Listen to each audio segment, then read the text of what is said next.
Hi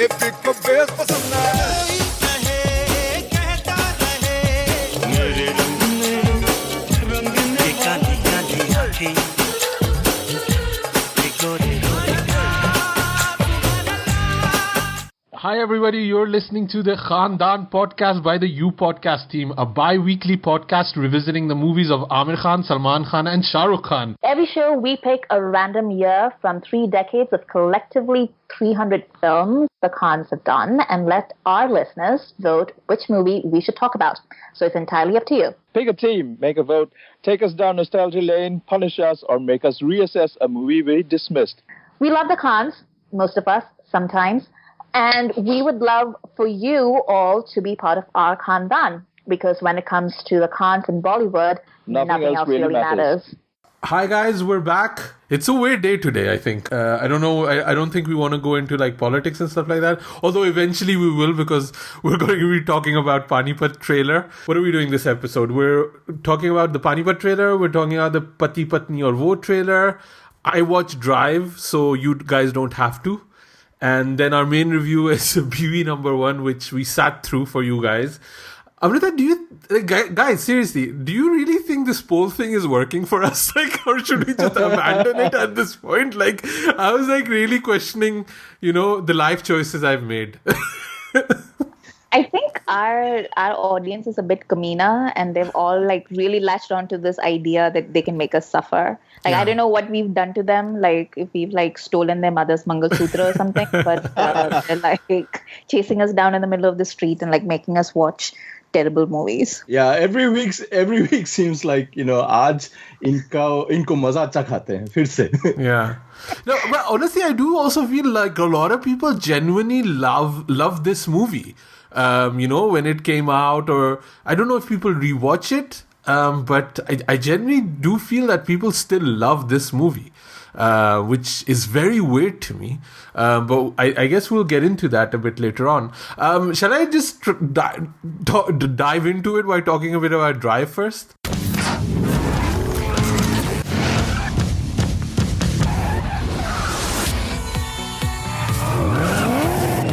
लगता है कि तुम हमें स्ट्रीट रेस में हरा सकते हो. एक्चुअली मैं फार्मूला 1 का टेस्ट ड्राइवर हूँ. वो मैंने सुना है कि यहाँ पे इन खिलौनों को तेज चला के लोग रेसिंग कहते हैं. So you guys didn't watch it, right? No. I watched like the first 10 minutes of it, and then I just gave up. What made you give up? The ultra pan shots of Rashtrapati Bhavan, which were clearly made on like MS Paint. And the whole red Tata Nano skidding sequence, which also looked like some intern made it, on Photoshop. It was terrible. So it totally made sense, like Karan Johar banked it out, Yeah, Amrita, are you going to watch it eventually, or like, what are your thoughts about that? Like, hell no, I'm not gonna watch this piece of shit. Like, literally everybody I know that has watched it has been like, "Wow, this is like the worst thing that we've ever seen." Yeah. So no, I'm not gonna watch this. I have like tons of like actual stuff to watch. So I think was the last episode or the week before we said there's no movie been like as unceremoniously dumped on Netflix as Drive has. And having watched Drive, I understand why it was dumped the way it was dumped. It's such a bad movie, and it's also like the weird part. It seems to be like a movie that's been cobbled together by like post-production shots and post-production dubbing, and people are not in the same room. It feels they didn't even get the same directional notes. Some Sushant Singh Rajput is in a totally other movie. Then there's this other couple that we should apparently care about, but we don't even know who these people are, and the songs just suddenly appear. It is such a haphazardly put together movie. It is insane. Like it looks super cheap, first of all, which is odd for Dharma. At least Dharma has this sheen that it looks good.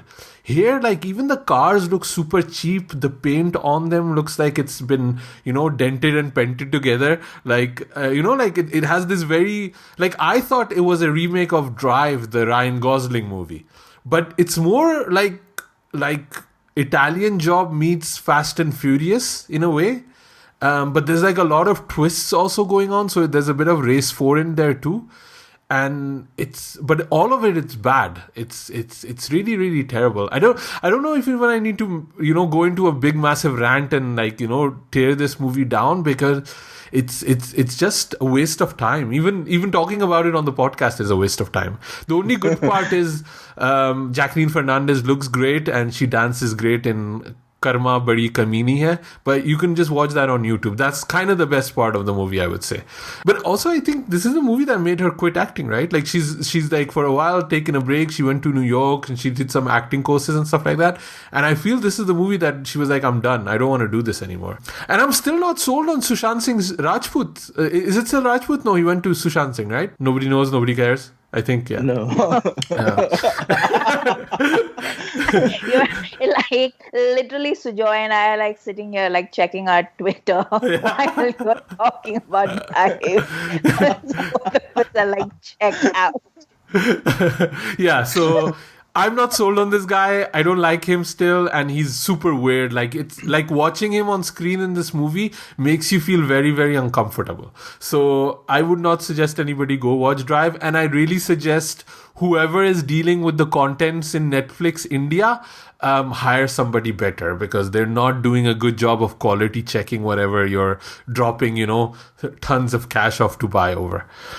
So yeah, that's Drive. Let's move on to some trailers.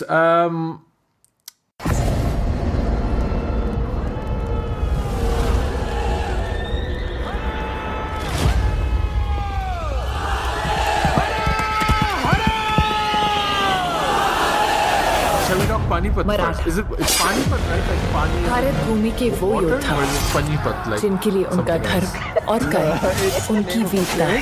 Okay, Panipat.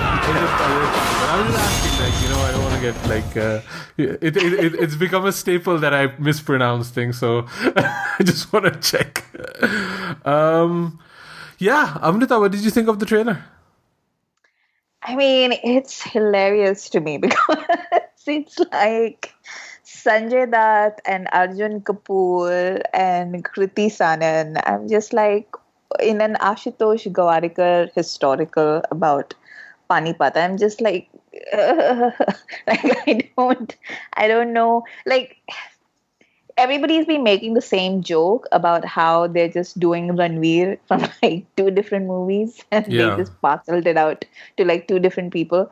But honestly, it's funny because at least Ranveer, like, I never knew that I appreciated Ranveer for this, but at least Ranveer can speak. Like, he can speak Hindi and he can mostly speak Urdu as well, because watching Sanjay Dutt try to speak Urdu is an amazing experience. Yeah. And watching Arjun Kapoor try to speak Hindi is an out-of-body experience. Like, both of them, they're just, I don't know, like there's no inflection, there's no, like, emotion I don't expect anyway, but there's like nothing. I think Sanjay Dutt pronouncing the word mashakkat is going to be my new ringtone.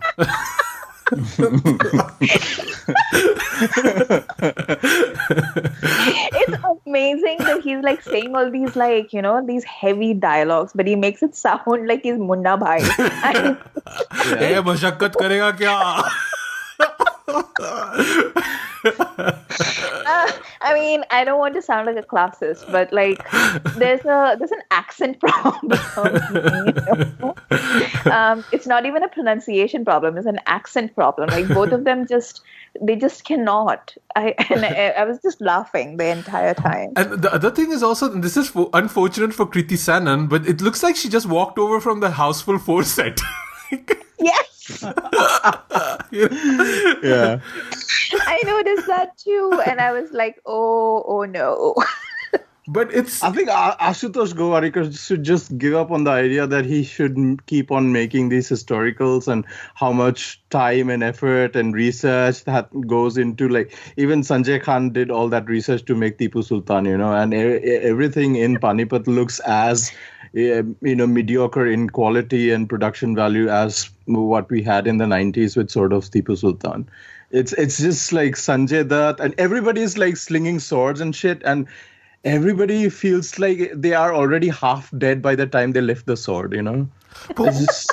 What happened to Ashutosh Gowarikar? Like, what, like, Mohenjo-daro happened. No, but like Mohenjo-daro happened before. Like he's already been on like a bad track. I don't like that he gets to make another movie, a historical, after Mohenjo-daro is hilarious. Like it's crazy, but Mohenjo-daro was not the reason. I think even before that, what did he make before that? What's Your Rashi and Jodha Akbar happened right before. Jodha Akbar was before What's Your Rashi, and then he got a fair amount of international acclaim with that. Or like he tried to take it to the festival circuit, basically. And then What's Your Rashi, which is like 3 hours of... What's his face? Like that guy. Harman Joshi. Harman Joshi, yeah. And that guy, like, you know, like trying to meet women for an arranged marriage. I was just like, what is this? But anyway. But that was also banking that they were in an actual relationship. That's the, crux of that movie, that they were actually together. But who cares about, like, literally nobody cared who Priyanka was dating until, like, everyone thought that she was, like, in a relationship with Shah Rukh. Like, that was when people really got invested in her private life. But before that, like, she dated Shahid. She had that scene with Akshay, and everybody was like, like, okay. She does I don't think she dated Shahid. She just banged Shahid. Like, I don't think there was any dating going on there. But yeah, like, Ashutosh, like, you know, I honestly think, like, Swades was probably his best film. And then after that, by the way, he also made Khele Hum Ji Jaan Se between Mohenjo-daro and... Oh, yeah. He did that also. I forgot about that. So, yeah. Nobody remembers that movie anyway. There's a certain inertness to his films that is very puzzling. Like, Lagan is the only movie that didn't have that, but there's an inert quality to his films. It just feels like everything is dead. Like, there's no, it's like puppetry almost. Like, you know, like people just stand up and they do this thing and then they lie down again. They stand up and they do other things and then they lie down again. There's no liveliness to his films. And Panipat, it just looks like more of the same. I don't get it. I don't know why. And also, you can't make a movie like that in this time and this political sort of scenario without it saying something. And I don't actually trust him to have anything to say. Well, it is saying exactly what it wants to say to exactly the people that it wants to address it to, and so it's banking on that, and it's hoping that converts into money. Yeah. So except like in the real Panipat thing, you know, like the Marathas, you know, were betrayed by other Hindus. They weren't betrayed by their Muslim allies. The Muslim allies actually fought against Abdali. So is this film going to show that? Like, is he actually going to make that? I don't know. Like, I don't know. So there will be a disclaimer at the beginning of this movie. All actions and incidents depicted in this movie are completely fictional, and any resemblance to any person living or dead will be coincidental. And that's how they will get away with it. Yeah. I mean, like, I think it really makes me coin a new cinematic term, and I'm putting this out in the air now. This movie is a jingorical. Like, that's what it is. And there's like other movies like this, and this is becoming a genre in India, right? But it's also becoming a genre in other countries. I think even China, I've seen a few jingoricals there. So I'm putting this term out. People can, you know, use it later on. Like, kya ghatiya picture banai hai, jingorical hai bilkul. You know, like Anupama Chopra can use it. Ashutosh Gowarikar had made another jingorical, you know, that kind of thing. So I was thinking about this, and it's movies like, you know, Kesri, Kalank, Padmavat, but it's not movies like Thugs of Hindustan, Veer, Bajirao Mastani. And I think what makes these movies different, it's revisiting history, by demonizing a minority. And within the trailer, it's just this Muslim invader narrative. Like he's like always like a combination of, Khal Drogo meets Khalnayak meets, the Joker from Batman or something like that. It's like very heavy. I mean, the influence of Padmavat is what's it called? Yeah, Padmavat is there for sure. Like everybody would want to be Khijli now, and I think that's just terrible, man. That's like, and I was just kind of thinking with you guys like about what are the traits of like a movie like this, and the ones I found were like it's very heavy on very cheap CGI. There's a lot of slow motion sword twirling. There's a lot of kajal. And there's always this one minority, right, that will justify the notion of nationalism. And even here you have this older lady, she's clearly playing like a Muslim character because she's like, very hijabi. And she's handing over the sword to Arjun that, maar le beta, maar le. It's okay. I'm giving you kind of an okay to do this. And it's painful to watch. Like I really have trouble. And I think these movies eventually also don't do well at the box office, which is, I think, is going to be the fate of Panipat. It's not going to work at the box office. Because it's clearly a badly made movie. And I think also it's just your audience is too small for it. Like, this won't travel outside. This won't play in, the Middle East. This won't play in, Muslims don't even want to go watch this movie. So how are you just banking on nationalism? Then you're just confining your movie into this a very small area. And I even think it's probably also not going to play in South India, right? Like, I don't think it would. Like, why would they go watch this, right? So I think movies like Jodha Akbar and all work because they have that, that romance angle. They have like Hrithik and Aishwarya, and that, they're pretty people and they're making out. So, it's something for people like Asim, basically. Yeah. So we can watch all the pretty people do pretty things. But yeah, like for this movie, I don't get it. Like, unless the CGI is amazing, which I'm like, Bahubali is pretty much the only historical that I have seen, at least recently, that has amazing visuals and like battlefield action scenes. So if this is actually on that level, then maybe they might find an audience. But otherwise, how? Yeah, and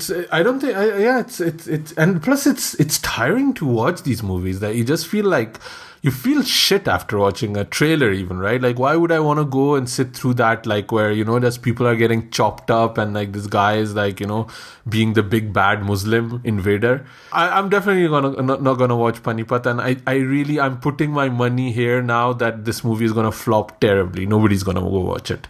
And oh my god, that's a lot of ill will for this movie. Yeah, no, it's just it's a prediction. It's not like, I'm not hoping, but I think it will like flop really badly. I don't think there's anything redeemable. And I also kind of feel bad for Arjun Kapoor, right? Like, he's doing so many mehnat, like lifting heavy weights, like going on Instagram, showing his muscles and all that for this movie. And it's just not going to work for him. And he's working with like what would be like a good classy director that has delivered like these amazing movies. But maybe he needs a Khan. Maybe Ashutosh needs a Khan to get a movie, done better. Because since then, it's not really worked out for him. It's funny though that people online are making memes and comparing, Ranveer's movies with what Arjun Kapoor is doing now, and both of them started almost simultaneously. And for a while, they had this shared bromance with Gunde, and then they did the roast together and all of that, and how their careers have almost like, Arjun's career is pretty much like years behind what Ranveer is at now. It's like what happened with Ranveer Kapoor and Imran Khan back in the day.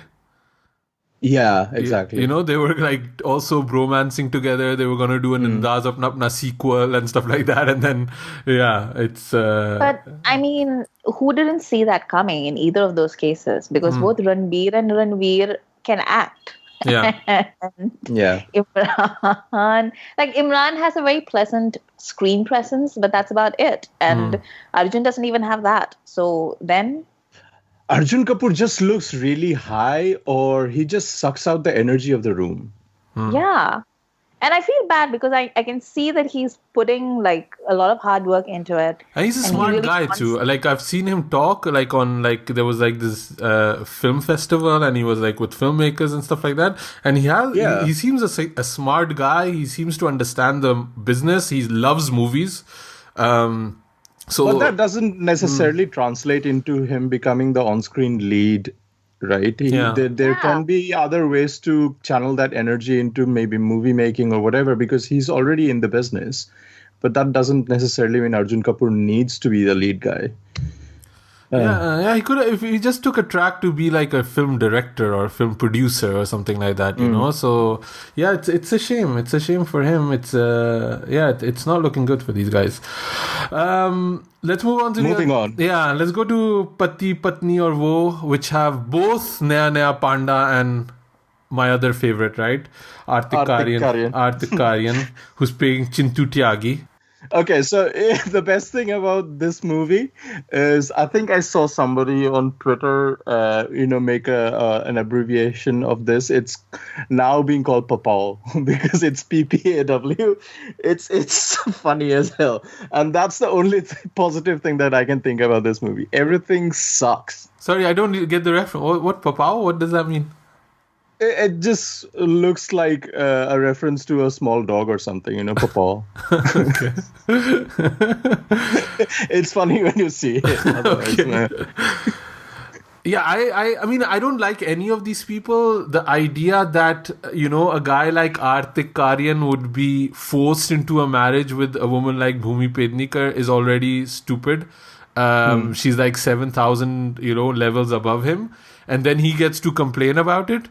And then Naya Panda is your fantasy, like it's like already that part, like it just doesn't work for me at all. Like, and all this while he's wearing a porn stash. Yeah, and then they add this monologue in there too, which I'm gonna play now a little bit. बीवी से sex मांग ले तो हम भिखारी, बीवी को sex ना दे तो हम अत्याचारी, और किसी तरह जुगाड़ लगा के उससे सेक्स हासिल कर लेना तो बलात्कारी भी हम हैं। अपनी खुशी अपने हाथ में होती है रिजवी। वो तो शादी से पहले होती है ना. I thought extract the audio before they cut it out so we can keep it like as a historical document, which obviously is like this is his thing, right? Kartik Aryan's like his monologue is his kind of brand, and they try to do this here too, and it apparently they're gonna edit it out of the movie itself because it got so much backlash, justified backlash of people saying this is terrible. And I think Sujoy, we met with somebody a while ago, right? And they were saying, we don't want to mention the name because we've not asked them to mention the name, but like Kartik Aryan is like genuinely trying to change his image. Like that's what we heard, right? But I don't know, I don't think he is. I think he's actually banking very much on the image he has, or at least filmmakers are banking very heavily on the image he has. So, Amrita, what did you think? How angry did this trailer get you, or are you just defeated at this moment? This is what you expect? I mean, I honestly couldn't believe what the hell I was hearing as I was watching this film, because okay, so actually even more than the monologue, what really took me aback was just how bad he is at his job. I knew he wasn't going to be an amazing actor, but he was just terrible in all the scenes. He has no comic timing. He has the dubbing that he's done for this film, it looks like he's never dubbed before in his life. And he's just really bad. And that mustache, what is that? It's like a child toucher's mustache. Who the hell approved that thing? Oh my God. And I don't get it. There are literally people online who talk about how cute he is. And I'm just do you have the same eyes that the rest of us humans have? Because I don't see it. I honestly don't get it. And then the movies, of course, Noni Pandey is, oh my God, she's like a Bichon Frise or something, one of those little fluffy doggies that have giant eyes, and then are just very eager to please, and you can just feel it coming off them in waves, and like nothing else. And she's literally looks like a 12-year-old. She looks like a 12-year-old who's being allowed to stay up late and party with the adults. And Bhumi, I generally like her, but like this is like, this is just, she could do this role in her sleep pretty much.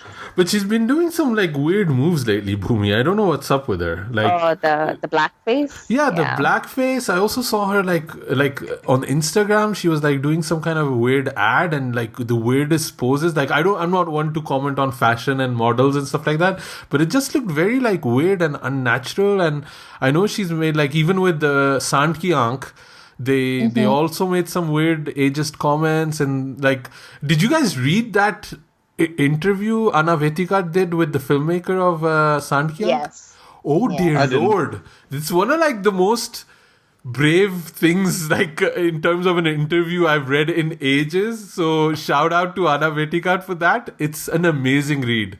But it's interesting because like he was trying to put forward, the director, for those of you who haven't read it, like he was trying, she really drills him on why he chose to cast two young women to play the roles of women who are in their 70s and 80s. And then she also asks him about his previous movies, which include like the Grand Masti franchise and stuff. And his argument is that he needed the money, and so he was trying to make these movies for money, which is something that happens. I know like we've made quite a few paycheck jokes on this podcast as well, but I just want to make it clear that I personally don't look down upon people for working for money, because everybody needs money to survive. So if you have to make Grand Mastis, what is it? Grand Masti? Grand Mastizade? What is it? Grand Mastizade. I don't know what it's called. But basically, if that's the kind of thing that you need to put food on the table for you and your family, then that's the thing that you need to do. But like, you can be very straightforward about it. Like, but I think he's like honestly, genuinely ashamed. Yeah, he looked. Sorry, go ahead. And so he's like super defensive about it, you know. And so the interview becomes like super aggressive and confrontational. And kudos to Anna for like surfing it out, because he like really loses his temper. Yeah. But it's a peek behind the curtain, which you don't usually get. Yeah, and it's really a roller coaster of emotion, and like you see like all of the stages of accusing somebody, and then there's like first there's anger, and then there's like at the end there's acceptance. It's like all of these things that are happening. There's a bit of negotiation between them, that this is why I did it, this is not why I did it, and there's like it's a great read. I think we'll add it to the show notes. But coming back to Bhumi, I remember both Bhumi and Taapsee were really being very dismissive about a lot of the concerns that were kind of coming out about ageism when that trailer came out. So it's been like 3-4 strikes for Bhumi. So I'm just kind of wondering what is going on with her. So I was telling Sujoy, I don't know if I told you this, Hassan, but I was telling Sujoy that one of my favorite things that have happened over the past few months is that I saw this ad, and I don't know what the product is. I think it's like oats or something. I don't know. But there's this chef, like he does like Indian Master Chef and stuff. His name is Vikas Khanna. And I think he directed that Holy film with Neena Gupta where she's a widow. And the two of them, and it's shot, it's an ad, but it's shot as sort of like an interview, and then he's like cooking something for her, and he's showing her how easy it is to make these snacks with these oats. So he's making sort of like a granola bar or something. And she's very flirty from the get-go, and he's just like sort of like deer in the headlights. And he makes this granola bar and he gives it to her, and he goes like, so here, try this square, like it's probably good enough as a meal for you. And then Bhumi sort of laughs this very throaty laugh, and then she goes, oh chef, you don't know, but I have a very big appetite. Because Khanna literally like cringes back and rolls into this defensive ball. It is the funniest shit that I have seen in a long time. But I don't know what, to answer your question, I don't know what's going on with Bhumi, but it's very interesting. Yeah. Oats, bigge oats tere. That's what's happening. That's what's happening in Bhumi's career. Yeah. But yeah, she did that blackface thing, which, I mean, rightly she's being roundly condemned by everyone for doing that blackface thing. But let's not forget, like, you know, there's a director of that movie who made that decision. There's a writer of that movie who made that decision. There's Ayushmann Khurrana, who's her co-star in the movie and shot with her in those scenes in that movie, and none of them seem to be getting any of the flack for it. So let's not just put all the blame on Bhumi. Like, yes, she's the one who put on the makeup, but there was a lot of people on that set who ticked off that decision as well. Yeah, they just said basically, it's fine. This looks okay. We should go ahead with this. Like, right? It's interesting because I did see somebody kind of, I know you tweeted it that, you know, nobody's talking to Ayushmann Khurrana about this, and Ayushmann Khurrana does definitely have that Raja Beta kind of vibe, you know, like Mera Beta Sabse Achha Hai, like, you know, he's like riding this wave of things where, like, the last movie we saw, there were so many issues that I pointed out, but it still made like 100 crore, right? I don't even remember the name of the movie we saw. What was it, Sujoy? What did you see? I can't remember, man. Shit. That one with the one where call girl. The one where ding-a-dang, that one. Bloody hell.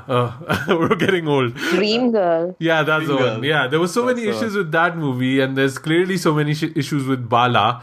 And people don't care. He's riding the wave at the moment, and all the shit will be carried by Bhumi, unfortunately. But there's she's making some weird moves. But I don't know. I'm not gonna watch this movie, Pati Aur Woh, and I think people should maybe go watch instead what was that Rajpal Yadav movie a couple of years ago?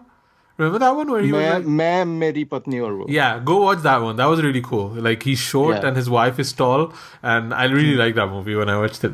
But yeah, if people know, if people understand the charm of Kartik Aryan, do email us. Like, send us a voice note. Let us know what you see in him, because we clearly don't.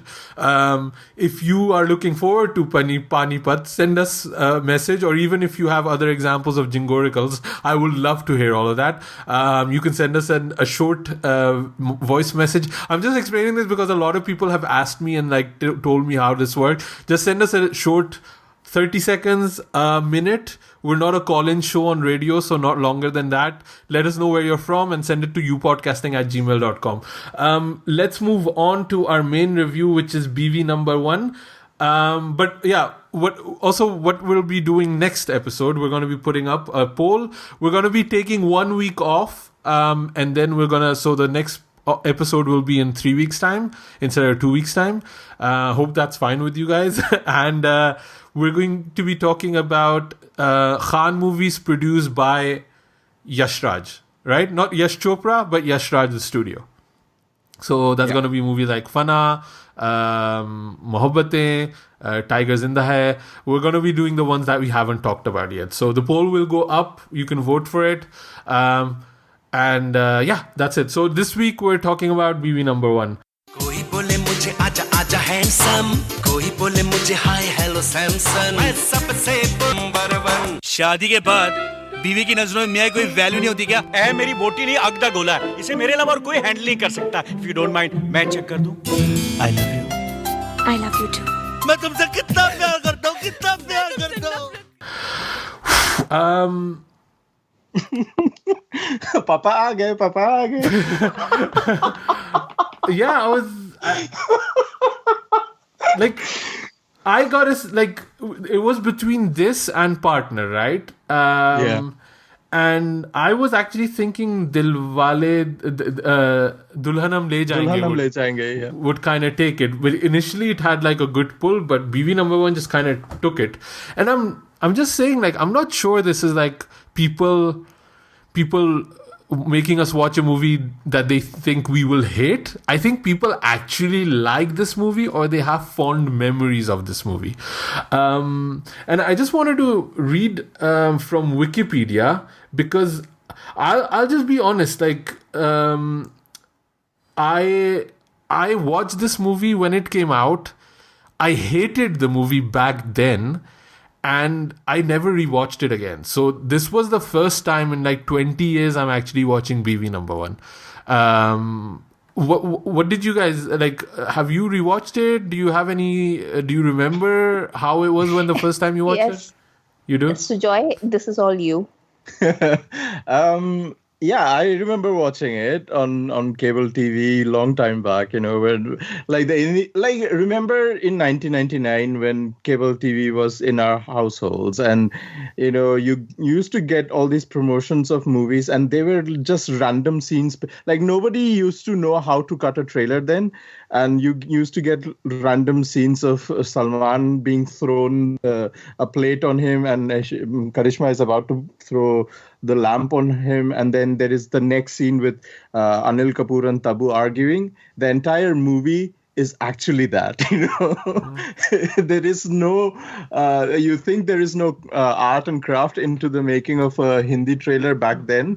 This movie is actually the whole coming together of all those random scenes in whatever sequence David Dhawan seemed fit. So back then I think I was naive and innocent enough to just let it play and enjoy it on repeat. But now I can see how bad it is. Amrita, what do you have thoughts of when you watched it the first time? Yeah, I mean, I remember liking it. I think that I did, because because this is a very, I know this movie was made in the 90s, but it has this very 80s feel to it, this whole setup, which a lot of David Dhawan movies do. They have a very 80s setup. And this is, I think this is inspired by a South Indian film. I might be wrong. It is, but yeah. Kamal Haasan has a writing credit on it. There you go. And it has like a lot of the tropes that I am used to seeing in, say, Tamil cinema and stuff. And so it's very familiar, So a lot of times when you're young and you're watching something, if something is familiar to you, then you just go with the flow. You don't really think about it too much. And then you grow up and your brain starts working properly. And then you're just like, oh, crap, like my entire childhood was a lie. But yeah, I remember watching this film and really enjoying the fact that the kids were giving Salman such a hard time, and that Karishma was sort of masterminding the whole thing. But even back then, I thought that she was being stupid by going back to him. That entire climax scene just really pissed me off. Yeah. So I don't think you were alone, because this, I'm reading from Wikipedia, this generally received positive reviews from critics and proved to be the second highest grossing Bollywood movie of the year. The film was nominated for 7 awards at the Filmfare Awards, and it won, I think it even won a few, which I'm not, and yeah, it is a remake of a 1995 Tamil movie, Sathi Leelavati, where Kamal Haasan is playing the Anil Kapoor role. So yeah, this was kind of a massive hit, and it was the second highest grossing movie, except for Hum Saath Saath Hain, which was the biggest one, and the most acclaimed movie of the year was Hum Dil De Chuke Sanam. So this was Salman riding on a high. He's box office gold. He's going out with Aishwarya Rai at that moment. This movie is very much in love with Salman Khan. This is the main thing. It's all a Salman Khan show. And I think it's hard to watch. I find it really, really hard to watch this movie. I didn't like it then, and I remember it. And the only what I only remembered about it was the songs, and Lolo in orange sari. I had that visual in my mind, and and that he was kind of like having like a no entry kind of character, like cheating. So I didn't remember. I just completely blanked out. And this movie, they had so much confidence in this that they have a 25-minute making on YouTube about this movie. And everybody, like, it's so crazy because they really see this as a family entertainer. They feel this is an empowering movie for women, that Salman Khan is playing a good man that has thodi confusion ho gayi and has some obstacles. These are actual words that Karisma is saying in that interview. Oh, Karisma also said this has lots of Indian sanskar in it. Yeah, but I do think it has this warped view that this is what a woman should be doing. They really have this idea about, like, this is the good way of how, like, they're seeing it that Lolo's character doesn't stand for this shit, and she actually throws her husband out of the house. So that's kind of their empowering moment, and it's like they had good intentions in a way, right? But like looking back in 20 years later, the conversation has moved so far, at least in our minds, that it becomes almost really hard to watch this movie. So the context is like we were watching this a 1999 movie, and it was like, going back in time or opening up a time capsule from 1999. Oh, we used to make movies like these, when the woman is thought to be empowered, but because she has authority against her wrongdoing husband, but eventually she gets back to him, and etc., etc. And having had that conversation, we are still talking about a movie that is coming out called Pati, Patni Aur Woh. Yeah, I know, and that's what I was gonna say, that maybe the conversation hasn't actually, moved on. Exactly, maybe we're still the same people that we were 20 years ago, which is actually even more depressing. I imagine we're going to be shitting on this movie. I don't know how you guys are feeling, but maybe let's just start with some of the positives, like if we can find them, right? Like, this was produced by Tips. And Vashu Bhagnani. Let's start with the positives. This was produced by Tips. But my idea was that, it's kind of Tips being a music label. The music is quite catchy, right?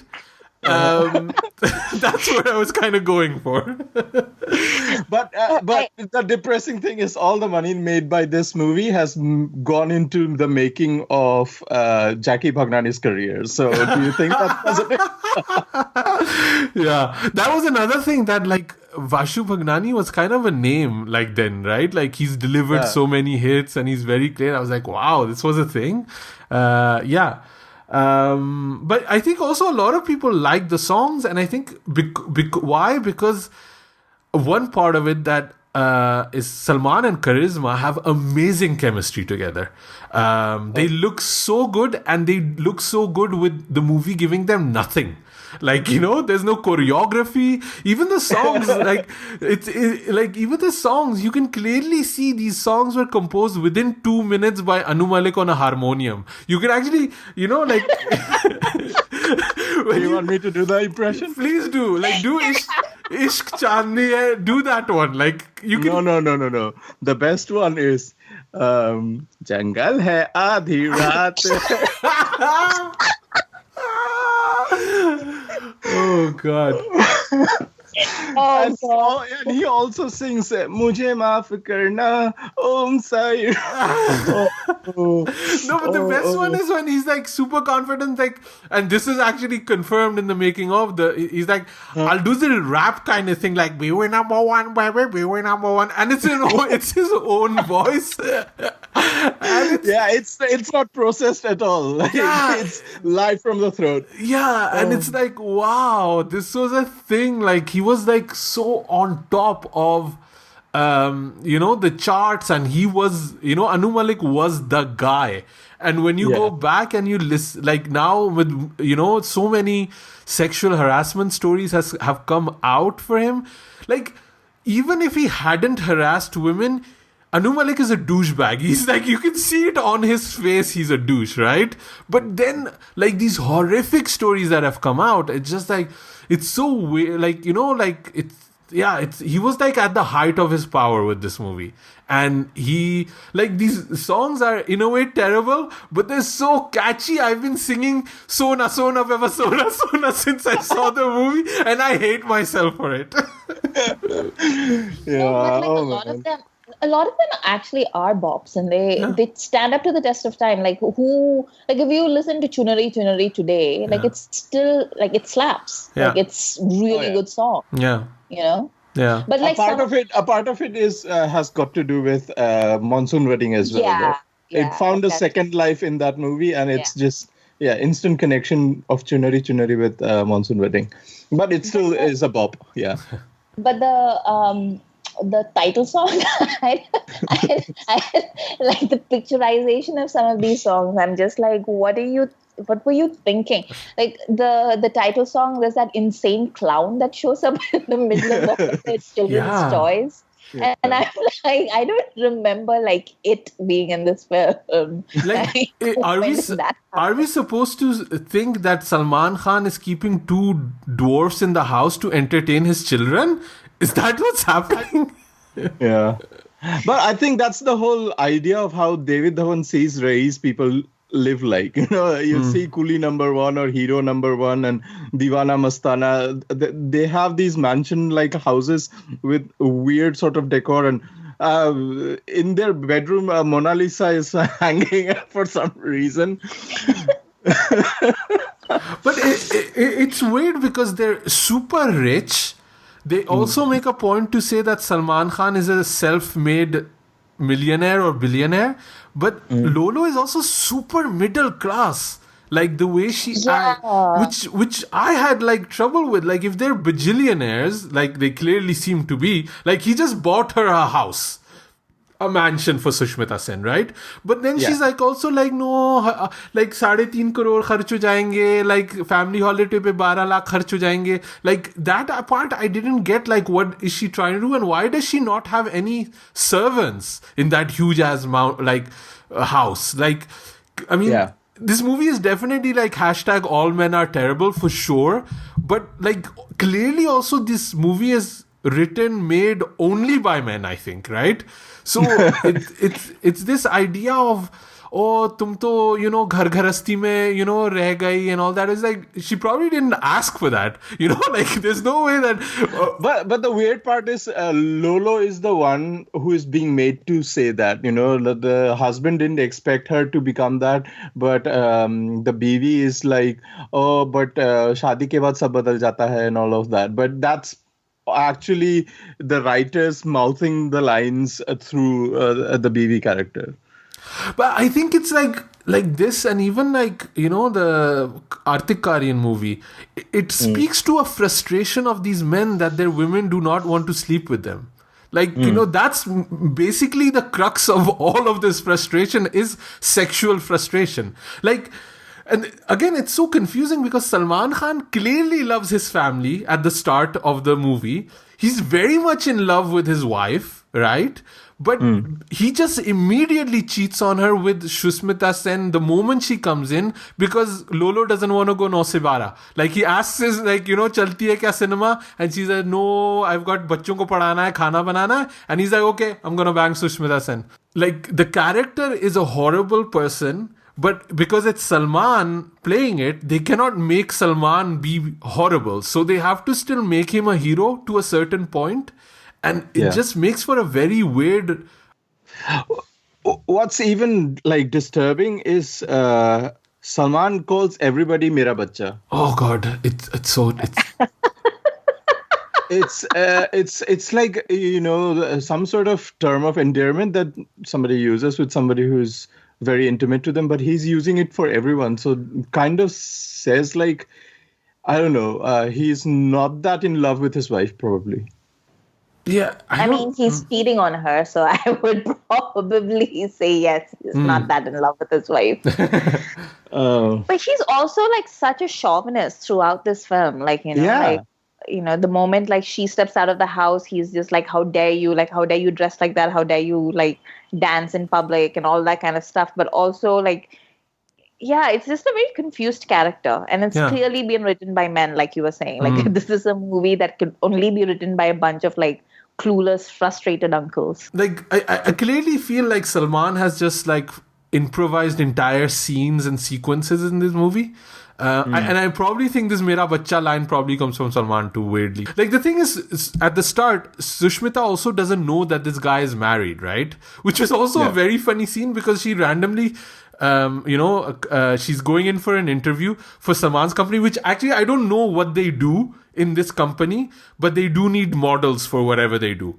So there's this search for the model. She comes in for a modeling job. She's like, well, where is the office? I need to meet this guy.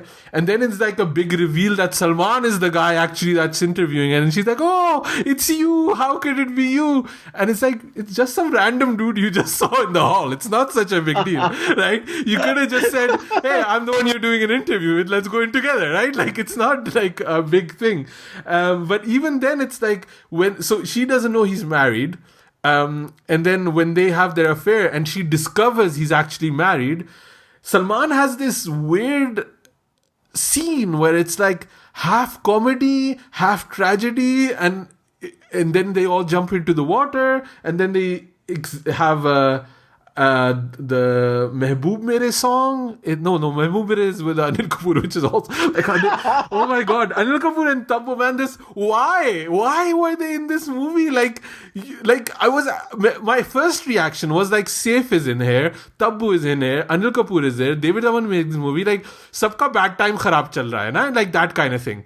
But there's Amitabh Bachchan in this movie. Amitabh Bachchan is in this, and I kind of went through IMDb like, were they really going through a bad time? And they really weren't.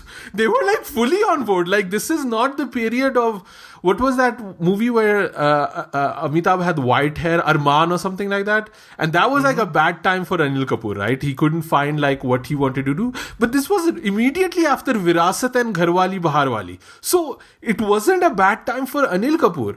So why are they doing this movie? I genuinely feel they thought this was a good project. As you said, Anil did Gharwali Baharwali before this. Yeah, and Amitabh just did Bade Miyan Chote Miyan before that. So maybe it was also just like, they wanted returning favors. Yeah, returning favors, and oh my god. So in the making, David Dhawan says Anil plays like a positive Narad Muni in this movie. Yeah, what does that mean? I don't know what that means, that word. So Narad Muni is like, Amrita, can you explain it better? It basically means like somebody who's like a chugalkhor, but like, but like has like their own motivations for doing the chugalkhori. Right. Okay.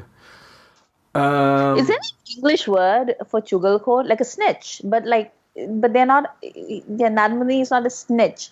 He just takes like the news from like one person to another person, and like IRL Karan Johar.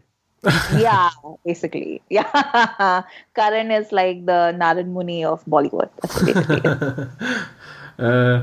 I do also love that this movie has like the best Gora dubbing ever. Like there's this shot where like Salman Khan is about to him and Sushmita are about to sleep together, and he has like a cramp or something like that, and the hotel lobby guy, who's a white guy, needs to find a doctor in the hotel, and they find Anil Kapoor, because obviously Switzerland only has one doctor, right? So they need to call up a guest because it's the first time a doctor is staying in their hotel, and he has to go fix things back. But it's like that scene, it's one of those, they just shot some random white guy, and then they had this Indian dubbing done over it, and they trying to put like a British accent or something. It is the worst ever. It's hilarious.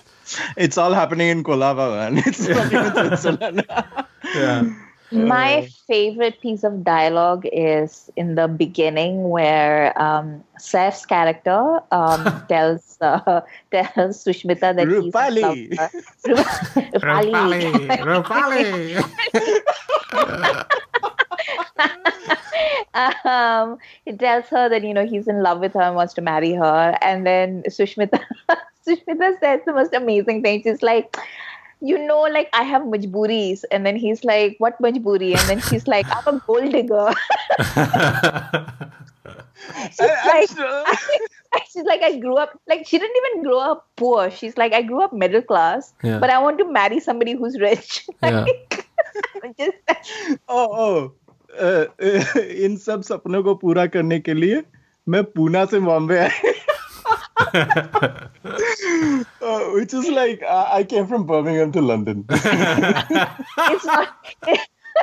It's not even like it's amazing. I came from zone 3. I had to top up my Oyster card. You know how the hardship I have to go through to do that. To become a gold digger. But it's also funny because Saif comes in back into the later part of the movie and they make this big deal about tu usko apna lega na, will you accept her, right? It's like, yeah, I'll accept her. And it's like, applaudits for Saif for accepting this woman that didn't want him anyway, right? It's insane. And then he's like, she just needs to show like pachtawa for like being a gold digger. Yeah. And then when Salman comes in and gets like really angry, and Saif is like telling him like, oh, you can't talk that way about my girlfriend. And Salman's like, I'm gonna beat you up. Yeah, that was real. That suddenly things got real. Like, because I think he called him bacha too, like baith ja bacche, and he's like, whoa, bacha, like bacche ki jaan lega, this wale bacche ki jaan lega, when he should be taking his own bacche's jaan because they are terrible actors and they are terrible kids. I do not like those kids at all, and I do not like Anil Kapoor's kid either, because I knew that camera was going to be a MacGuffin later on in the movie as soon as I saw that damn camera. Like, pre-watch the movies before, you just can't let your kid just run amok with cameras and then, just show it to Lolo when she's, coming in for nashta. It's insane. But yeah, Tabu, what is she doing? Like, she's playing this loudmouth kind of question. Ek question hai mere liye, question hai. It's terrible. It's... They're like playing the stereotypical loud Punjabi family, right? Yeah, but why do they have that song? Like, I couldn't understand why they have that song. Mehboob mere. Yeah. But also, like, the song at the end for the kids, like, why do we have that song? Because Sameer said in the documentary of making of this movie, like, बहुत दिनों से ऐसा गाना बना नहीं है. Like, there's not been a song like that for 15 years. I'm feeling like, like what you said, they wanted to go after that 80s vibe. Like, what was those films with Rajesh Khanna and Govinda? That kind of thing, like Swarg Ka Ghar, and like Kadir Khan slaps Aruna Irani to make her like like those kind of movies. Like, तुम बहुत बोलती हो, आखिर आज तक मैंने कुछ नहीं कहा, रखना slap, अब ठीक हो गई, everything is fine. It's like in Hum Aapke Hain Kaun, where like Bindu gets slapped and then she gets pregnant. Yeah, exactly. Sperm power. By the power of sperm skull. Yeah, so that entire 80s trope of having this school song, I'm fucking relieved that it's dead now, and I don't have to see that anymore in Bollywood. But yeah, they clearly wanted to have that. And do you know what other school song I remember? I don't know why we keep him featuring on our podcast episode, but it's from a long time ago. There was a movie called Jaisi Karni Vaisi Bharni. And it had little Neil Nitin Mukesh in it. Oh, wow. And it's the same kind of guilt-tripping song. But can you imagine, like, I mean, Asim, you actually have a child, but can you imagine, like, going to, like, a Parents' Day function or something at your kid's school and this terrible couple, like, just put their dysfunction on for like everybody to see, and then they sing about it on top of it, and then you have to like just sit through it. Like, how awful is that entire scene? Yeah, and your kid is the one in the background holding the flag, like, like with your camera, like just zooming in on them. Like, these poor people are just like walking on stage because they're going through a divorce because the guy is an asshole. But the guy is such an asshole. Like, it's crazy, right? Yeah. Like, because there's this shot, he buys her a mansion and then he's like smoking a cigarette, mera pet kharab hai, my tummy hurts, mommy, I'm gonna go for a walk. And like, how close is this house? Because he's like, he goes out, they bang, they clearly bang, and then he's like comes back, he's smelling his hand. It's like revolting. The attitude is revolting, and it's played as comedy. And like, you know, and Lola is like, bahut der ho gayi, jaldi aana, you know, come back quickly and all that kind of thing. It's so like. I was explaining this movie to my wife because I'd watched like a half hour or like an hour, and then I needed to watch the rest for the podcast, and I just kind of gave the synopsis to my lovely, actually Biwi number one, because she actually said, "Oh, is the movie about me?" I was like, "No." So I had to explain it. I was like, how are you going to get through this? Because infidelity is one of your buttons. Like, you get so enraged when, you know, people like husbands cheat on their wife. Like, how are you going to sit through this movie? And I was like, I honestly do not know. I'm just containing my rage regarding this movie. And that scene was like the height of it. And then especially later on when he's like, Anil, like, so they have, at interval point, they split up. And then like Anil Kapoor is having this chat with Salman, and Salman is so offended, like, you know, like, how could she tell me that, you know, like, I cannot come into the house? Like, it's like, dude, yeah, you literally banged somebody. How are you even justifying this? Not only that, when Karisma sees the videotape and she confronts him, and he's like, oh, mili thi. So he's even guilt tripping Karisma into thinking that how can she, even suspect her husband, her golden husband, to have any sort of an affair. And then eventually, it's terrible. He's terrible. But also the way they treat Sushmita's character throughout the film is just terrible. Yeah. Like, you know, like Karisma only calls her tu, and like it's just like tu chudel. Tu ऐसी है चुड़ैल, tu, you know, tu चुड़ैल है, tu ये है, tu वो है, tu ऐसी जिंदगी जी रही है, and like all that kind of stuff. And she's being like slut shamed right and left. And like the only time, and then she gets slapped by Salman, and then Karisma is like super happy that her husband like beat up his mistress. And I was just thinking of like Zeenat Aman at that point, you know, like about how like Sanjay Khan like beat her up so far that he like so much that she was disfigured for life, and basically his wife cheered him on and like helped him.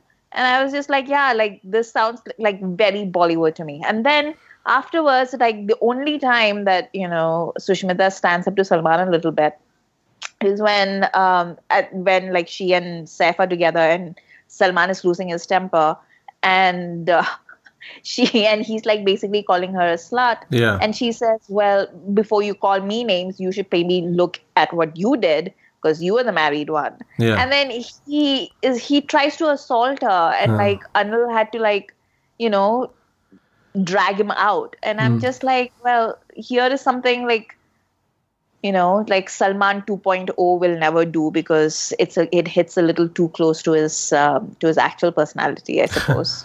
And I was watching this interview, like a recent one with this ridiculous show. I think I saw it like ages ago with Shah Rukh, and I didn't know it still existed, called Aapki Adalat. And Salman was on it. And he was basically saying the only movie I'm embarrassed about is Tere Naam, because that's a toxic character and I didn't want people to follow in that character's footsteps. And I was like, what about Biwi number one? Like, this is like if you ever want to, like, I know, like, for a lot of men with this Me Too movement, sometimes they wonder, you know, how the world is moving so fast. I don't understand new terms, you know, what is toxic masculinity, what is patriarchy, what is gaslighting.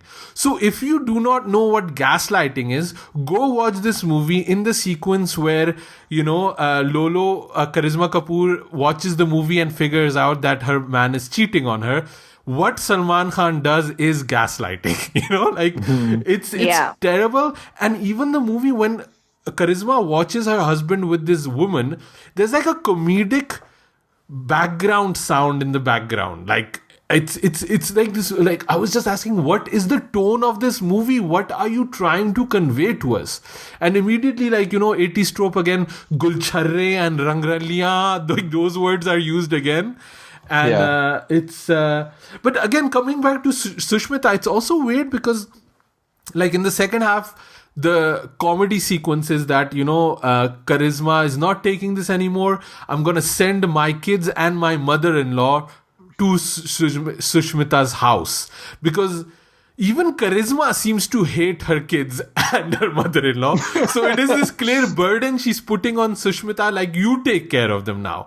So even that, if your mother and your kids are here, like, why is Sushmita supposed to take care of them? Why is she supposed to feed them when this millionaire guy who just bought a house, can't he not, like, he should take care of it? Like, there's this odd, again, maybe middle class mentality, I'm not sure, but Sushmita has to be, she's like the mistress, right? So she's also supposed to do Karwa Chauth. She's also making Salman's favorite khana. She's also taking care of her dog and her kids, and so it's like, why is Sushmita supposed to be, taking care of all of that? Like, like, again, what is the tone of the movie and what is the message that it's trying to convey? So in the making as well, like David Dhawan is saying, Salman is clearly playing a very disgustoid kind of a character, right? But he's very super impressed how Salman totally converts it, into something that, like a character who's playing to the gallery. So yeah, I think it is indeed Salman's on-screen and off-screen charm that carries it off in a more heroic way than what is actually on paper. And yeah, I think the whole intention of the filmmakers was not to bring it to the fore that these people are despicable, and I don't know what their intentions were clearly at all, even though they probably were thinking this is very super progressive for their time. Yeah, because nobody actually tells Salman's character that he's awful. Like, nobody says that. Like, even Karisma, she says, get out of the house. But, like, she doesn't necessarily say what you are doing is wrong. His kids don't say it. His mother doesn't say it, Like, his mother is there. And she's like I'll play along with this charade and make Sushmita look bad. But I won't have a conversation with my son. Which is, it's so weird. Well, but also, like, did you notice, like, Salman, his dad, had a second marriage with Helen. Yeah. And then Anil, his brother, married Sridevi while he was still married to his first wife. Yeah. And that was like the messiest divorce in Bollywood for decades. Like, his first wife did not go quietly into the night. She was not like Karishma levels. Yeah. She like really went to town. Tabu has long been rumored to be having an affair with Nagarjuna down in Telugu, in the Telugu industry. Like, all of these people, and like, I don't think Karishma has ever been in like a cheating sort of situation, I don't think, or maybe she's been cheated upon. But yeah, like, but she is a Kapoor, and the Kapoors all have had like various marital arrangements that aren't strictly conservative, I would say. So like, all of them come from a background where you're a little bit doubtful about how much they perceive this as being a wrong versus right issue, and whether they think of it as being like, well, just something that really happens. And since it comes from, and it's written by Kamal Haasan, who is notorious for his affairs and for like the number of times he's like cheated on his partners and stuff. And also, like, it comes from like Tamil culture, where you have the concept of like a second marriage. They call it a chinna veedu, which is a small house, and there's usually, it's not like it's a cultural thing where they'll have like a second wife, and it's not accepted as such, but it is common, or fairly common, I would say. So coming from its Tamil context, like, it's talking about things that actually happen in that culture, and then when you put it into a Bollywood context, it's talking about things that happen in Bollywood rather than, I mean, it's more reflective of things that happen in Bollywood rather than, say, India at large. But also, it's like this was David Dhawan's jam. Like, he's made like at least 10 movies about the same kind of, like have a wife, have a second wife. So I don't know what was going on there, right? Like, it's like like in Woody Allen movies, there's the theme of an older man, seducing a very, very young child. David Dhawan has affairs and it's not affairs, it's second marriages that he keeps in secret. Like, it's always they do get married, she becomes like a very, again, middle class kind of woman, or making a rich woman into a middle class woman. That's another of those tropes that he has. Putting that together with the background you just mentioned, Amrita, is kind of maybe what gives BV number one what it is. David Dhawan has made all these number one movies, right? Hero number one and Coolie number one and BV number one in this case. And as the title song rolls, we are supposed to believe that this movie is about how BV is the number one in your life. Mary BV number one and all of that. But eventually what we get to see is this movie is about BV number one and BV number two and what this man's life is. It's like the thing that I'll be honest, like, okay, I'm biased as the Salman Khan fan, although I did get kicked out of Salman Khan fandom this week. That also happened. Why is that, Asim? Why is that? I made a comment about the casting of Radhe. So people got a bit pissed off. Although I thought I was just like stating facts. I wasn't even like, But what about Akshay Kumar? What about? Wow, I thought Farah Khan suddenly was on our podcast for a moment. So I also got kicked out of Akshay Kumar fandom, and then obviously I also got kicked out of Amir Khan fandom. So it's only Shah Rukh that remains apparently. So but I do putting that there, but I do think it also sometimes works, Salman Khan's charm. Like, he just has this shaitani kind of quality, like a mischievous child with his eyes and the way. There's certain things that are horrible, but because it's him doing it, it kind of works. It is charming, but there's a scene where he comes in and it's like wet, like it's been raining, and he takes off his shirt, and I don't know, the look he has, it's like, it's so ridiculous, but Salman Khan, the way he looks and the way he's like, oh, I didn't want to show my body, that kind of thing, it just is hilarious. And the one line I did genuinely laugh at is, ye ash nahi hai sush. Ash nahi ash. Ash nahi sush. That was the only line I kind of laughed at loudly, but I also wanted to so we don't know what this business is that Salman does, and he's super rich, right? So they finally figure out that, actually Karisma is the 51% owner of this business. There are no other investors. There are only two shareholders in this company. Shareholders. Yeah. So she goes to the office. Let's keep the math simple, Yeah, so she goes to the office, like with this, like, Biwi No, like in the background, right? Non-stop. Like, I swear to God, like, if they still do torture in Guantanamo Bay, they could just do the BV number one Anu Malik in the background. People will be cracking straight away. But it's like she goes into the office to take, hold of the office and take all business decisions, which Salman finds hilarious, by the way, that Pooja would come to the office. And then she decides to become a Khoon Bhari Maang type model. Like, that's her plan. And this is what David Dhawan thinks modeling is. Yeah. And I gotta say, like, in songs, in acting, Karisma is so much better than Sushmita. But as a model, she's like the worst model ever. And again, I don't know shit about fashion, but I know this looks terrible. Like, it does not look good at all. I do remember, like, I was obsessed with how Sushmita looked in this film, and like I wanted like all her outfits. And now I'm looking at it and I'm just like, I had interesting choices as a child. And there's also then a moment that Karisma's parents suddenly come up to the house. Yeah. Did you notice? I honestly wanted to like slap her so much in that scene because for once, you have like a woman in this kind of situation with like supportive parents. And then Karishma is just like, nahi, mera pati parmeshwar hai. Yeah. I will stay here. And I'm just like, what the hell is wrong with you, bitch? Yeah. I also think that her parents come from America.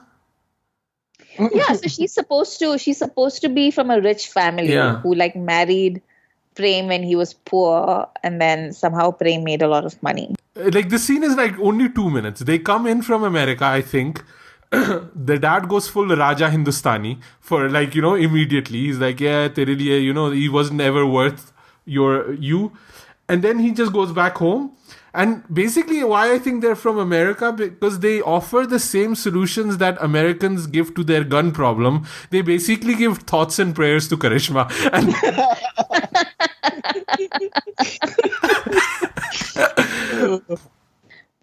I worked a long time on that joke for our American listeners. I just wanted to give you like slow clap. Do something about it, right? Parents, when your kid is in trouble, do something about it. But everybody is terrible in this movie, right? Even Anil Kapoor is terrible. Like there's so many times he's basically saying, yeah, bas halki pulki cheating kar raha tha, phir to ghar hi aana hai. That is his whole vibe. Like halki pulki cheating kar raha tha. Tabu is also kind of like jumping to conclusions very quickly. And she's basically playing like what Sridevi was playing is in English at the start of the movie, like I feel, but in a comedic sense or something like that. Their kids are terrible. Their mother-in-law is terrible. Even Lolo is terrible because she's basically using her kids as a weapon against Salman. Which, why would you put your kids into that situation? Like, feeding them lines and things to do and, annoy this auntie and like call me and then tell me what auntie did. And it's like, wow, man. Like as a parent, it's like, wow, this is like such horrible people writing this story. And it's like... So, David Dhawan in the making, well, he is giving credits to everyone. He says, Salman ne अच्छा काम किया, Anil ने अच्छा काम किया, Tabu ने अच्छा काम किया, Sushmita ने अच्छा काम किया, Karishma ने अच्छा काम किया, हिमानी माँ बन के भी बहुत अच्छा काम किया है, and बच्चों ने अच्छा काम किया है, and finally he says, कुत्ते ने भी बहुत अच्छा काम किया.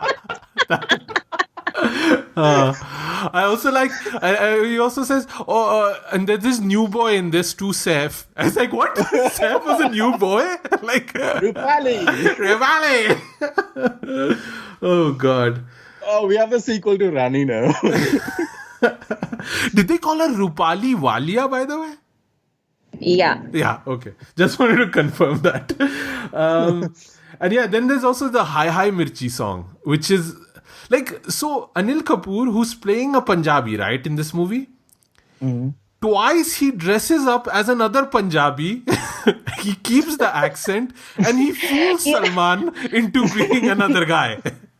You know what my favorite part of that was? Like, it's when he goes to Salman's office to show him the model pictures of Karishma, and then Salman gets really mad and tries to attack him, and so he runs out going tunak tunak tunak, like running out of the office going tunak tunak tunak tunak. He runs out. Yeah. I mean, that was pretty funny. Like that was, but like for most of this film, I was watching this. And look, when you're watching this film in 2019, you know it's not gonna fly. Like it barely flew when it came out. So in 2019, it's definitely not gonna fly. But like one of the, like in my notes, like one of the things I wrote down was, am I supposed to be laughing? Because I really wasn't. Yeah. But there's like a couple of things like here and there where it's so specific to the actors that you kind of laugh, Yeah, that's what I was saying about Salman earlier, right? There's certain moments that you do laugh. Like, And I think they're all very talented comedic performers, right? Like, and they're good at what they do. Like, I think Like I do think Karisma is great in the songs. Like she's like, without sexualizing the term, but the term pataha, that is like Karisma. Like she has so much energy and she's so good with Salman, and Salman is so comfortable with her, and I miss that. I miss Salman being comfortable with his co-star, like having a good time. And that was probably why I tweeted what I tweeted, that if he's gonna go star against 20-year-old girls like Disha Patni and the girl that in the Dabangg 3 trailer, which we didn't talk about last time, and even Sonakshi Sinha, like we're going after Disha Patni, but Sonakshi Sinha is not age appropriate either to Salman, right?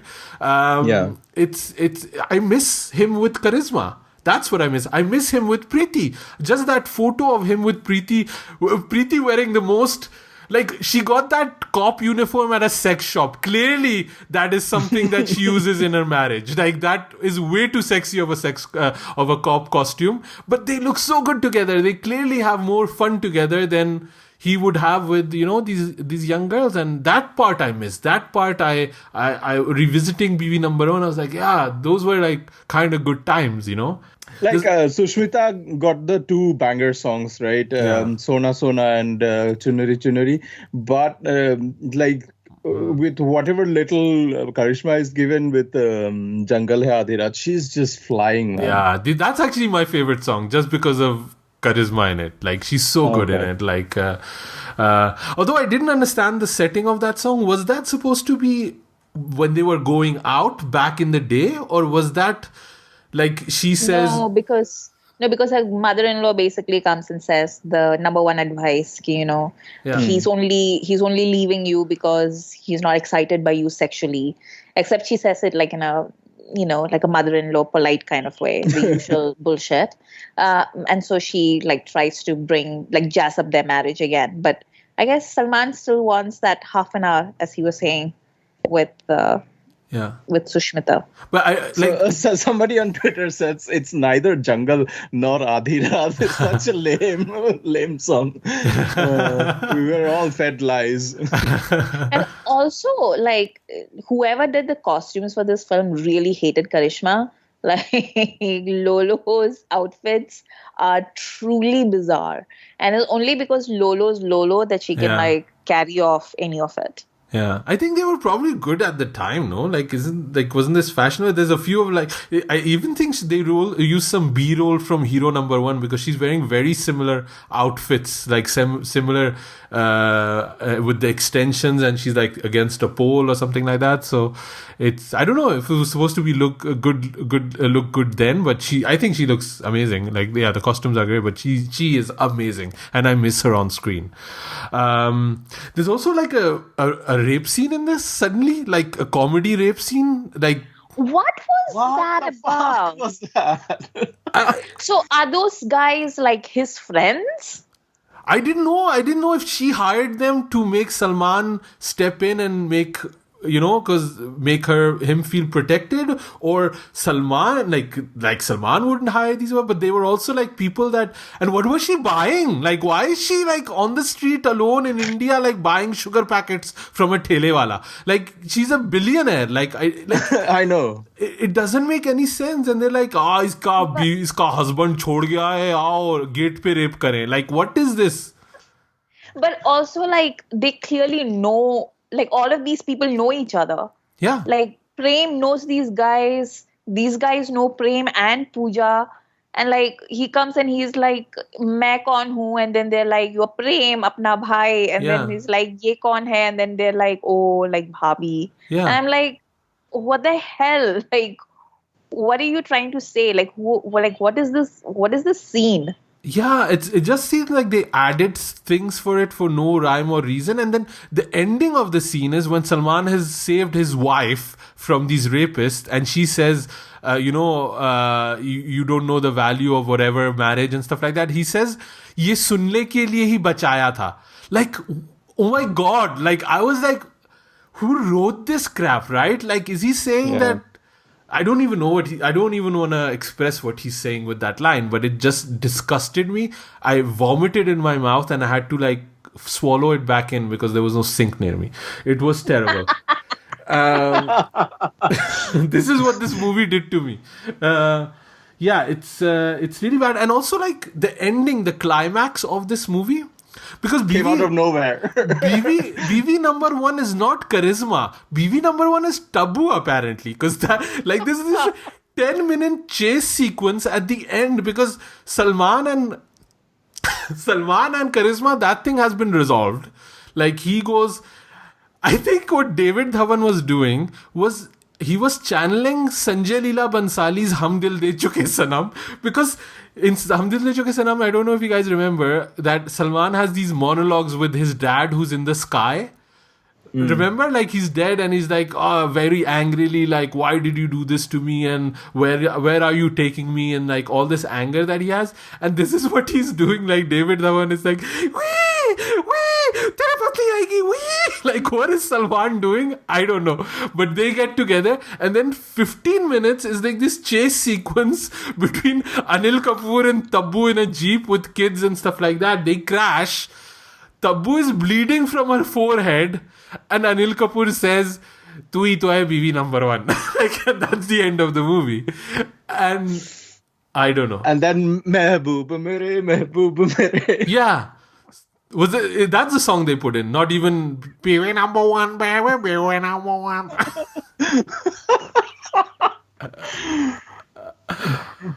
Oh God. Oh, we got through it, guys.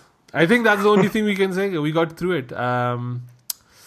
Yeah, it's not a good idea to revisit this movie. I'll be honest. Like, I don't know how you can. I have nothing good to say. I just wanted to ask you this guy, like, because I wanted to ask this before, but we've kind of got over it. But what do you guys think of Sushmita Sen as an actress? Like, she was terrible in this movie. I mean, she's never going to be like one of the best actresses in the world, you know, like but she hadn't quite, so like by Mehuna, she has this persona that works for her, right? Yeah. But in this movie, she hasn't quite arrived at it. So she's still pretty raw and quite bad, actually. Because I couldn't even think of movies that I really, really liked her in. Like, I really like this Samay movie she did where she was like a cop. I was about to say Samay, yeah. That's the only one I've liked her in, and obviously Mehuna and stuff like that, but I think she had fun making this with Salman. They seem to not be acting, like they just seem to be like hanging out more than anything, and I think she really likes Salman. I think that's been clear in a few interviews and stuff like that, same as Karisma does. And this was her 4th movie, like, so she's very raw and it shows that it's her 4th movie. But I was like just going through some YouTube comments, which is always a good idea. But like people were like saying, Sushmita is so beautiful, that's why she won Miss Universe, not just Miss World. Like a diss on Aishwarya. Do people actually believe that Miss Universe is like a higher title than Miss World in some way or something? Like I don't know. Like, do they, it's not like, you know, in wrestling you have the Intercontinental Championship and then you have the World Championship. Do they believe like... I mean, if we are talking technically, then when the Miss India pageant winners are announced, the winner goes to Miss Universe and the runners-up goes to Miss World. Oh, I didn't even know that. Yeah, so that's why Sushmita Sen won Miss India that year, and Aishwarya Rai won runners-up, and both of them went to the respective Miss Universe and Miss World contest, and they won the contests. Oh wow! Okay, I didn't even know that. I didn't know that intricacies of these Bollywood the fashion whatever they call. No, they're not fashion, right? They're beauty contests. Beauty pageants. Yeah. Oh God. I think we're done. How did we get here? I don't know. I was going through YouTube comments. I wanted to read a few, but I was like, there's no point. It's like a cesspit of hate, so it doesn't really matter. Yeah, I think we're done. Any final words, Amrita, on BV number 1? No. Yeah. Sujoy? I don't know. Sona, baba, sona, baba, sona. Oh, one thing also that like this has a lot of like Alisha Chinoy hangover, right? This soundtrack. Yeah, Hema Sardesai is singing all the Alisha Chinoy leftover songs. Yeah. Because he also harassed her, and then I don't know if he harassed her or they had an affair or something, but something shady. Lots of shady shit with Anu Malik. He's a terrible guy. Well, Hema Sardesai actually stood up for Anu Malik, right? Oh, did she? Yeah, she was the only one who was like, well, Tali ek haath se nahi bachti, etc. Oh, okay. And basically got ripped a new one by Sona Mahapatra and like other people. Yeah. A lot of that is dealt in Morning Show, actually, funny enough. So it's interesting. Anyway.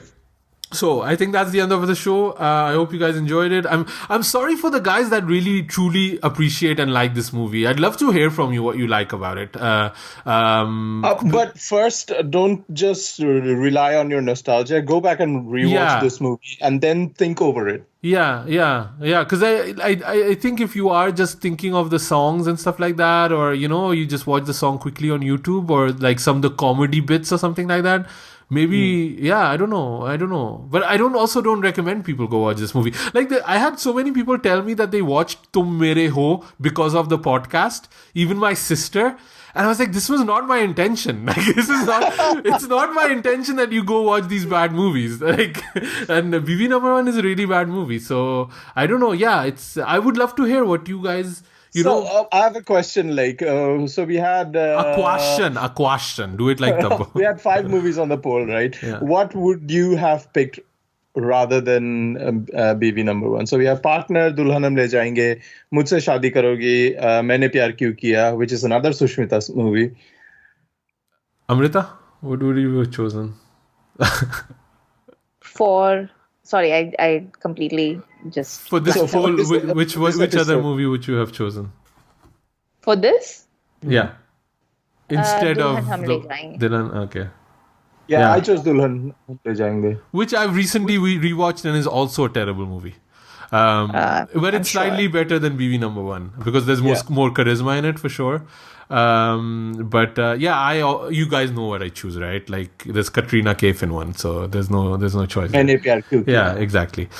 Which is also a terrible movie. It is what it is.